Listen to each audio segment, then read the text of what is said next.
exists today a misconception most detrimental to society, one in which we believe that we have reached some sort of enlightenment against injustice. Today, I'm going to be speaking to you about the life and times of Elie Wiesel, a Holocaust survivor and activist against injustice, and what he believed to be the truest form of injustice.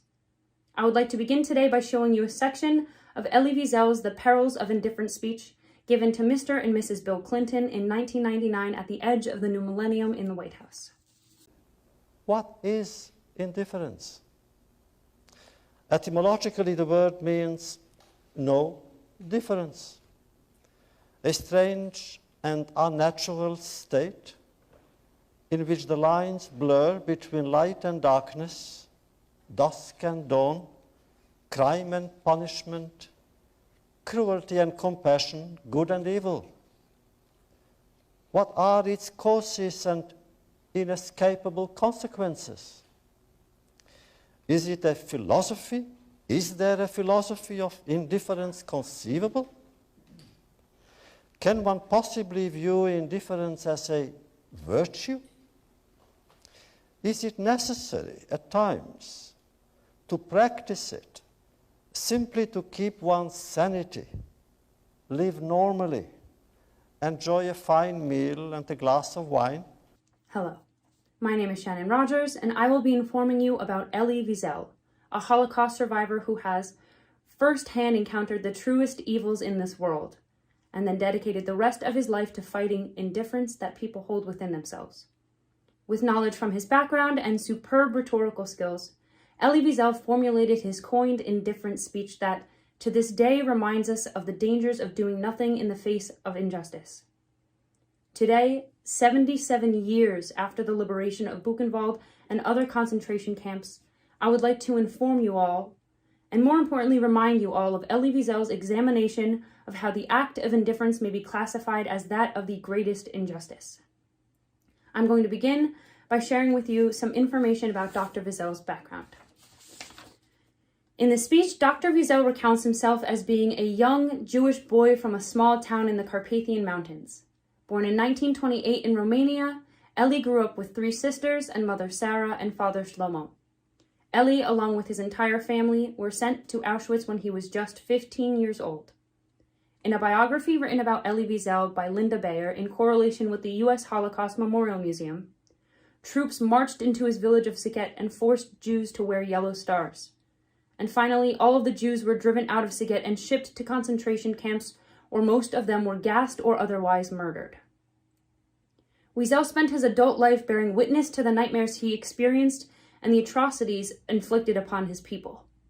Dr. Wiesel's mother, father, and younger sister perished at Buchenwald, but in 1945, Elie, along with his 2 older sisters, were liberated by American soldiers.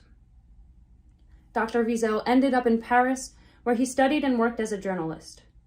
13 years after the liberation of the concentration camps, Elie Wiesel published his first book entitled Night, a memoir of the events he endured throughout his years spent in the camps. Gaining worldwide recognition, Elie Wiesel became an activist and spokesperson against injustice. He stated in his speech, The Perils of Indifference, that when he was liberated, he was free, but there was no joy in his heart.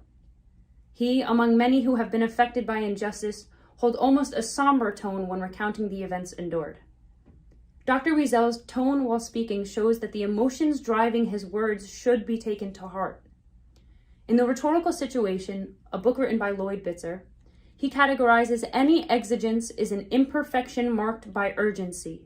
It is a defect, an obstacle, something waiting to be done. An exigence is rhetorical when it is capable of positive modification.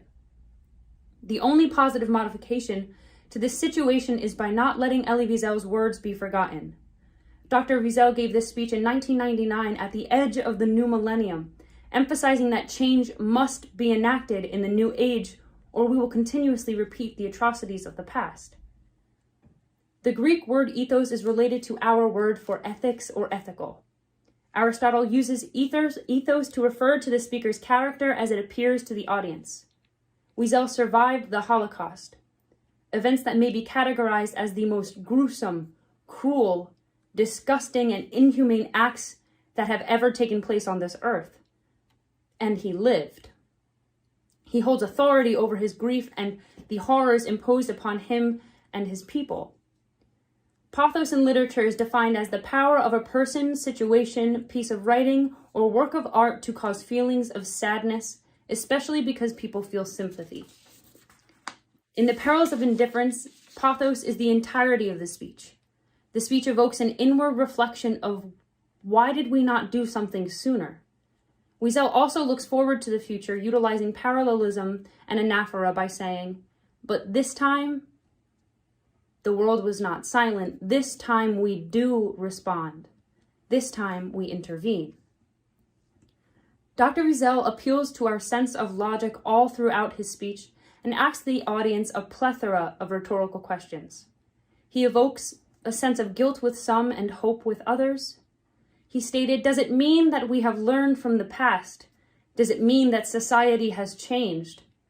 Have we really learned from our experiences? Is today's intervention in Kosovo led by you, Mr. President, a lasting warning that never again will the deportation, the terrorization of children and their parents be allowed anywhere in the world? He laid out the facts, mentioning civil wars, genocides, border disputes, and ethnic cleansings that have occurred since the end of the Holocaust. He kept the audience actively engaged by making them think hard about decisions of indifference and the consequences moving forward if people continue to be indifferent in times of injustice. The maxim used throughout Wiesel's speech is obviously the singular word indifference. He gives the word a plethora of definitions, first utilizing hypophora, or answering his own rhetorical question by saying, what is indifference? Etymologically, the word means no difference. Anaphora, or the deliberate repetition of the first word or set of words in a sentence or phrase, is incorporated throughout his speech for the emphasis of the ideals and feelings he is trying to evoke in the audience. To fight fascism, to fight dictatorship, to fight Hitler. Parallelism, juxtaposition, and antithesis are also implemented throughout his speech, utilizing light and darkness, dusk and dawn, crime and punishment, cruelty and compassion, good and evil. Showcasing these drastic extremes when explaining indifference sheds light on the fact that people do not normally pay attention to what is between the two extremes. They just see the obvious, good or evil, black or white. Indifference is not obvious. Wiesel holds a personal tone throughout the speech, using first person and engaging the audience in almost a rhetorical conversation. His argument throughout the piece is to hold oneself and others accountable, and he holds himself accountable in the process, making him that more relatable. Does it mean that we have learned from the past? Does it mean society has changed? Wiesel shifts his tone, listing off a series of accomplishments that have happened. And yet, my friend, good things have also happened in this traumatic century. The defeat of Nazism, the collapse of communism, the rebirth of Israel on its ancestral soil, the demise of apartheid, Israel's peace treaty with Egypt, and the peace accord with Ireland. By inspiring the audience with positive diction, he illustrates that the future does not have to be like the gruesome past. All of the tragic events listed prior to these accomplishments came to an end because of those who opposed indifference. The tone used throughout his speech is concise, reflective, and sometimes somber, yet hopeful. He speaks softly, almost making the audience that much more engaged with what he has to say. In the book written by Bayer in correlation with the Holocaust Memorial Museum, he wrote, taught, and lectured about this tragedy in hopes that such genocide would never happen again. Dr. Wiesel became an international activist, orator, and figure of peace, influencing and inspiring all who would listen. He passed at the age of 87 in 2016. His publication Night is read by hundreds of thousands of children, American children, each year, and his indifferent speech now resonates in my mind alongside the sentiments I read from his publications when I was merely 12 years old. The Elie Wiesel Foundation for Humanity, a foundation created to combat indifference, injustice, and intolerance, was created shortly after Dr. Wiesel won his Nobel Peace Prize back in 1986. Elie Wiesel's words live on today in the over 60 essays and publications and notable speeches that he has shared with the world. Elie Wiesel, years after his liberation from Buchenwald, shared at the edge of the new millennium a message that we today need to be reminded. He once stated in his book Night, "Neutrality helps the oppressor, never the victim. Silence encourages the tormentor, never the tormented."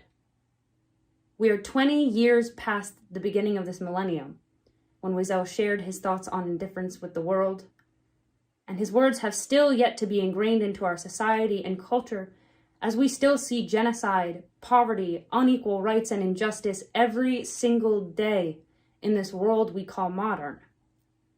Wiesel had become a voice for so many, and so I leave you with his words. Our obligation is to give meaning to life, and in doing so, to overcome the passive, indifferent life. Thank you.